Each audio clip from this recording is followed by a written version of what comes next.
What's going on, everybody, and welcome back to the channel. Today we will be kicking off a brand new series as we will be starting up an NCAA football 14 dynasty with Boston College. As you can see by the thumbnail and the title of the video, we're heading up to Chestnut Hill, Mass, as we are going to be taking over as the head coach of the Boston College Eagles in the ACC, having a surprisingly good year this year here in real life in 2018.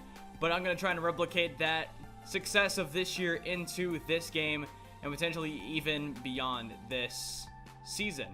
So with Boston College being in the ACC, they are in the same division as Clemson. So the schedule is looking pretty tough this year.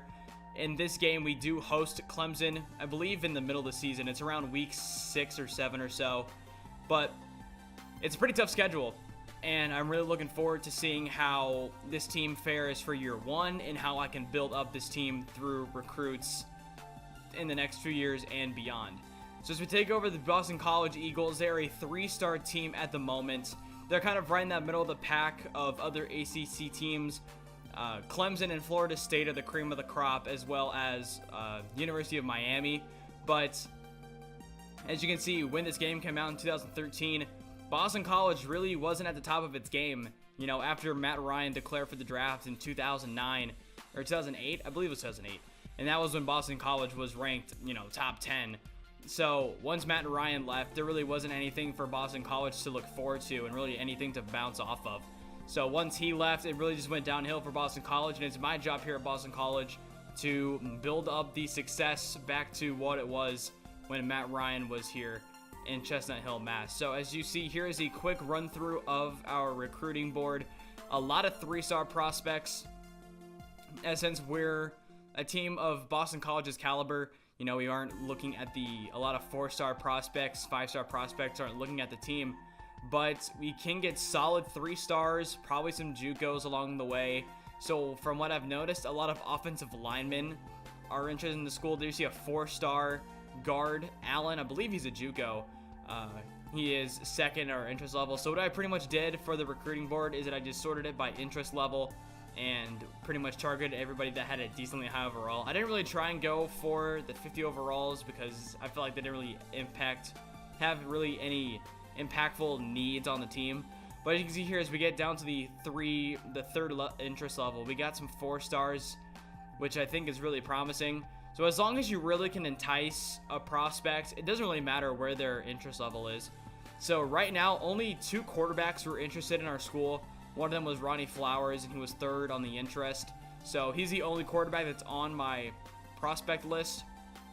As Anthony Brown right now, our actual starting quarterback, is a 78 overall, I believe. I show the depth chart later on in the video.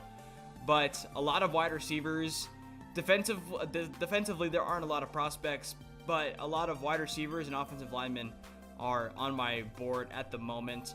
So I'll try and see if I can find other defensive players like some safeties and some cornerbacks. I think only 4 cornerbacks are on my board at the moment. So it's going to be a rough first year here at Boston College. As I said earlier, Clemson, they're in our division, so I wouldn't say they're a guarantee to get to the ACC championship, but they're a almost likely Sharpie into the ACC championship. As you can see there, when I was going down through the scouting, we did not have a lot of defensive players, just 2 cornerbacks on the recruiting board. 64 overall, Kerry Peters, and then a 62 overall cornerback as well. But I'll update you guys on recruiting throughout the season, and during bye-week videos, I will show you guys everything that's been going on in the recruiting phase. So as we take a look at the schedule, we kick it off with UMass. Our first conference game is at home against Wake Forest. We go to UConn, a bye week in week 4, and then a tough 3-game stretch with Florida State, USC, and Clemson. 2 of those 3 games on the road. They have Georgia Tech, Army, a bye week, Duke, and NC State, Louisville, and then Syracuse. And to spice things up a little bit, I decided to make this Syracuse-Boston College game a neutral site game. So I decided to head up to MetLife Stadium and decided I wanted to play this game at MetLife Stadium for a neutral site game to end off the season. So maybe if this has any sort of implication towards a bowl game, then we get a nice big crowd between Syracuse and Boston College.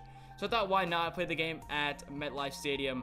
So we have a B+ strength of schedule. So if there's any sort of way we can, have some type of success and we get those big wins against those Power 5 teams, then potentially that strength of schedule can help us in the long run.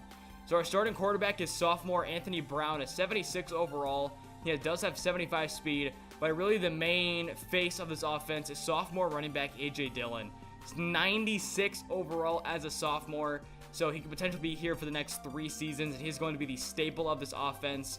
He's one of the best running backs in the country, and I'm so excited to have him as our number 1 focus on this offense.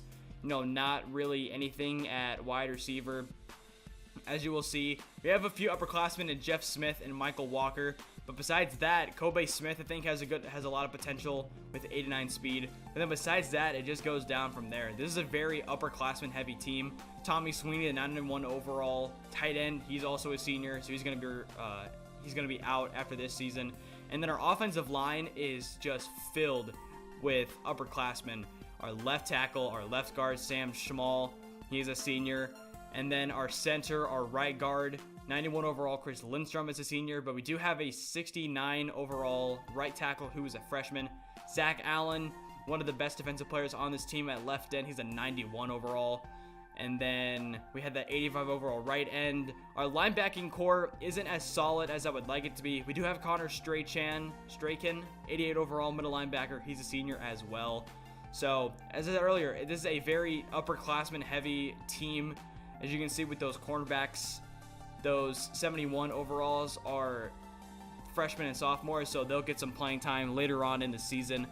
But this team, I think, has the potential to be successful right now. But going into next year with all these underclassmen going up and being juniors and seniors, then I think that this recruiting for year 1 and year 2 is going to be key for how this team can fare in the long run. So that'll wrap it up for the first episode of this Boston College Dynasty here on NCAA Football 14. I hope you guys did enjoy the video. And if you did, make sure you hit that like button down below. If we can get 10 likes on this video, I'll make sure to upload week 1 against UMass tomorrow. And that'll be it for the video. If you guys did enjoy, make sure to hit that like button and subscribe if you are new. I am back here making videos on the channel, and I'm super excited to be back. So hope you guys had a great holiday weekend. I know I did, but I am back here making videos for you guys, and I'm very excited for it. Hope you guys have a great rest of your day, and I'll see you guys next time.